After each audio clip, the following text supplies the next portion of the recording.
I Can Lead Talks. Dr. Deepa V, I Can Lead Fellow 2020-21. Sustaining locomotor disability of both my lower limbs due to polio during the age of 4 had a devastating consequence on my mindset.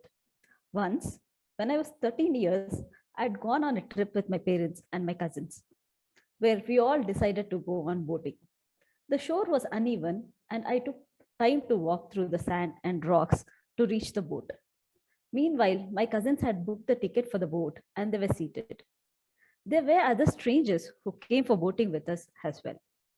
By the time I reached the boat, limping with my mom, the boatman rippled and said loudly, "Why do such people even come for boating? Can't they just stay at home?" I still remember his words because of the shame they left me feeling. All this being said in front of my cousins and family. My parents felt very sorry for me. I was about to cry, but controlled the deep pain I felt. I couldn't enjoy the boating experience after this. I kept asking myself, did I expect too much as a child to enjoy boating just like any other person? Adolescence is a critical stage of human development. It's a period when the need for group identification is at its peak. During this complex stage of development, a defining time for the self, there is a need for a sense of personal identification, which is formed through peer interaction, a space I was often left out of. Negative or complete absence of social interactions where my friends didn't want to include me in their games, or I was referred to in negative ways were my normal. Even during the games period or any cultural programs or school excursions, I was always left behind alone. There was a lack of understanding about what I was capable of, and no one really asked if I was even interested in trying.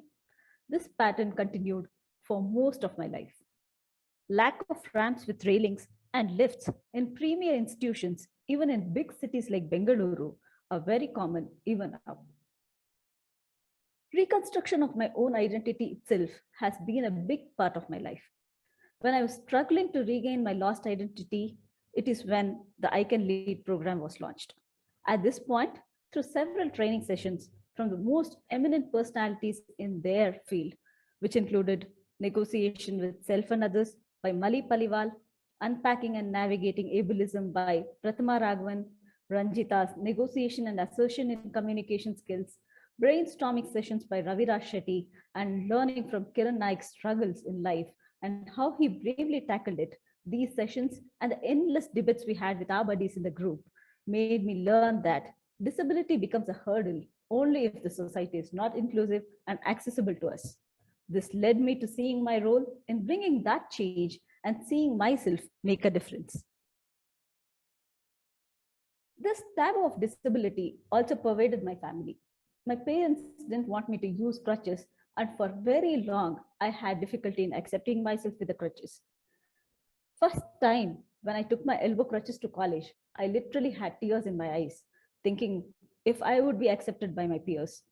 One Saturday morning, as a part of our I Can Lead group training, we were discussing about negotiating with self with Paramita Ora. This is when I realized I will first have to accept myself to unpack and discover all my abilities. It's not just about how the society would like to see me, but how I present myself that matters. I wanted to imbibe this in my life more and more. There was a Divyang Yoga launch program organized in Bangalore, and the organizers approached me to walk the ramp to bring awareness on disability. I didn't want to miss on this opportunity and readily agreed. I readily agreed to walk proudly as a doctriner with my crutches. I chose a beautiful long peach colored gown and walked with my crutches confidently to highlight the point that crutches are assistive devices and one do not feel ashamed to carry it. This realization that my assistive device is helpful in me exploring my own ability came over time. Now, my crutch has become my best friend. Yet another incident in my life, which is always cherished, was when I was talking to my buddy Shruti from I Can Lead. That's when I learned about an inclusive scuba diving program. I decided then that I'm going to take part in it. Now, for the first time, after 34 years, I dared to travel all alone to Pondicherry for a week-long scuba diving program from Claw School. It was led by a team of Special Force veterans from Indian Army. This was another attempt to break my own shackles. My parents, who were always overprotective, didn't let me go alone for any outdoor activities since they were always scared that I would fall and hurt myself. But my heart always wanted to go and explore. This is when the session on NVC by Ranjita helped me to convince them that I wanted to come out of the deep psychological pain I was going through, which was more than my physical impairment, and I wanted to heal from within. Finally, the day came, 17th February 2021. After rigorous practice sessions for 6 hours a day in pool and quarry for 4 days, both morning and evening, along with the brainstorming theory sessions to learn the dynamics of scuba, our team went into the sea. The jetty was uneven, and I slowly walked to the boat with my stable crutches in hand this time, reminiscing my childhood memories of boating. But this captain, he welcomed me with a smile and affectionately helped me to get into the boat.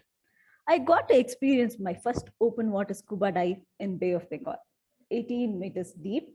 Through 8 successive halts using a rope, I went to the bed of the sea along with my instructor and my dive buddy, Havaldar Pravash Kumar, ex-army officer, and Major Vivek Jacob. I got to see an array of marine life. The sea deep inside was a silent splendor with exploding colorful life.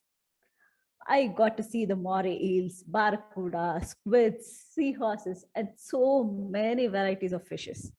I felt a sense of peace in my mind after staying for 25 to 30 minutes deep in the sea and captivating the mesmerizing beauty of the sea. I ascended back with a sense of pride and accomplishment. The Claw School had to take permission from Handicapped Scuba Association before taking me to the sea as a safety protocol. One needs to learn the safety mechanics and certain life-saving skills before getting into this water, along with some signs to communicate underwater since nothing can be heard underneath. Scuba diving accessories are actually quite heavy. We use air cylinders which contain pressurized air and it weighs about 19.1 kgs. So my instructor thought of putting the kit on me inside the water so that I won't have difficulty in carrying the gear. Inside the water, we feel totally weightless and completely light. Since I was floating during my practice sessions, due to my muscle wasting in the lower limbs, my instructor had to weigh me down on my lower limbs with extra weights. These changes hugely supported me in enjoying my scuba diving experience. So during my second open water dive, the next day I was more confident. The sea was rough the second time, and it was stronger waves and water currents, but still I was very thrilled. The nature's fury didn't make me anxious, but only calmed me down. It was with the chance to experience a world so different and so strikingly beautiful from the one we live and breathe every day. I understood scuba is not the mystery or exclusive adventure sport which I had once thought. When given proper guidance and channelized right from the childhood without stigmatizing disability, we get to see bright future and a lot of potential in those people's life who are deprived of exposure to the outside world. I am now a scuba diver. I'm a certified scuba diver.